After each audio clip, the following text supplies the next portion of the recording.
நந்தைக்கு செல்ல வேண்டும். சீதையானவர் நந்தையை இருக்கிறார் என்று ஜடாயுடைய அண்ணா சப்பா தெரிவித்தபடியாலே நந்தைக்கு போகும். யார் கடலை தாண்டி செல்ல வேண்டும் தெரியவில்லை என்று ஒரு பெரிய விசாரம் ஏற்பட்டது.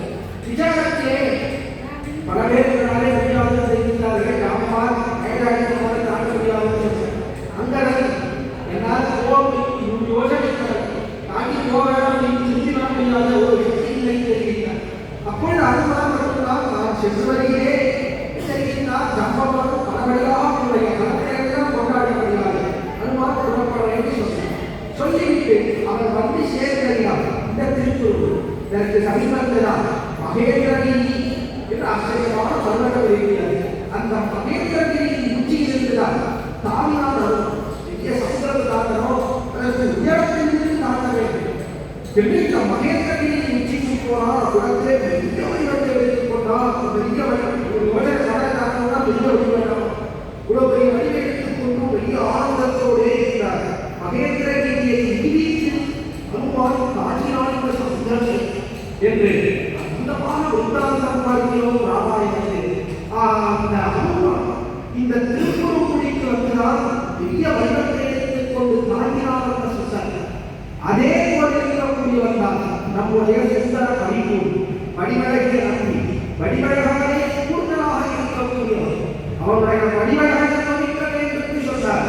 ஒரு சுந்தரனுடைய வாழ்க்கையை கொண்டு அனுபவிக்க வேண்டும். அது யார் என்பதை அடுத்த உபன்யாசத்திலே என்னுடைய திருத்த ஆத்மாக தெரிவிக்கும். அப்படிப்பட்ட வடிவழகோடைய கூறியிருக்கக்கூடியவன் சுந்தர பரிபூர்.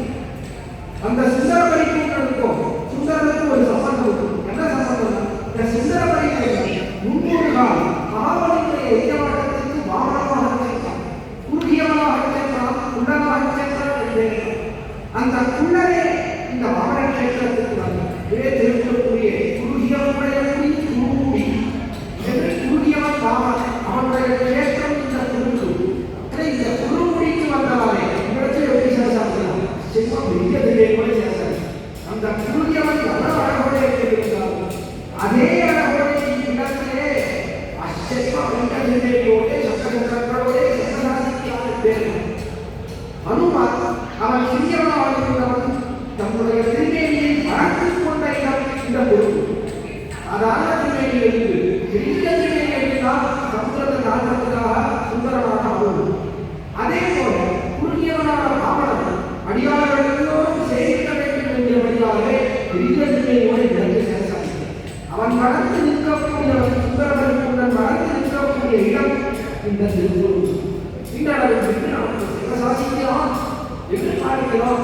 அவன் எப்படி வடிவழகோடு இருக்கின்றவனோ அதே போல நம்முடைய வடிவழகி அவன் எப்படி ஆச்சரியமான காரியங்களை செய்யக்கூடியவனோ சுந்தரமான அனுபவம் அதே போல இவன் அழகிய காரியங்களை செய்யக்கூடியவன் சுந்தரமான அனுபவம் என்றால் ராமனையும் சீதையையும் சேர்த்து வைத்தான். ஒரு ஜீவாத்மாவை ஒரு பரமான